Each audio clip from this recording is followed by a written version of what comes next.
Pour faire un bon référencement sur WordPress, il vous faut le bon outil. Le plus populaire, c'est Yoast SEO, mais j'aurais tendance à vous le déconseiller. Il y a peu de fonctionnalités et en plus, il est super cher. Ça fait plusieurs années que je travaille pour mes clients avec le plugin SEO Press et j'aurais tendance aujourd'hui à vous le conseiller. Il est moins cher et a beaucoup plus de fonctionnalités. Inévitablement, il reprend ce que fait déjà Yoast SEO, donc la gestion des balises title pour les archives, les pages, les articles, le sitemap, le robot.txt, etc. Il va vous apporter des fonctionnalités complémentaires, donc ça va être notamment le cas avec les schémas en local business, les pages, articles, produits, etc., que vous pouvez également rendre custom en fonction de votre site internet. Vous avez toute la gestion technique qui permet de retirer le bruit que peut faire WordPress d'un point de vue SEO, mais vous avez surtout la partie audit qui va vous permettre d'avoir des feedbacks sur votre site internet sur plusieurs points de vue. Vous avez un point intéressant qui est la gestion de la bannière de cookies avec le fait de pouvoir intégrer GA4, la Search Console, Matomo ou encore Clarity. Le plugin n'est pas exempt de défauts, il n'a pas toutes les fonctionnalités qui pourraient être utiles sur un site internet pour faire du référencement, notamment pour le maillage interne, où j'aurais tendance à vous recommander Link Whisper,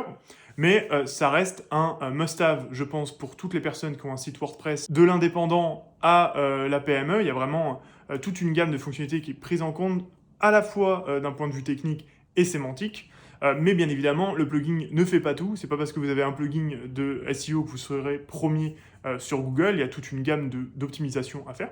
Et justement, l'objectif de cette vidéo, c'est de vous rediriger vers ma masterclass qui dure quasiment 4 heures sur la création d'un site internet de A à Z. Et il y a toute une partie qui est consacrée donc à la mise en place et à la configuration d'SEO Press. Je vous laisse la découvrir. Premier lien en commentaire.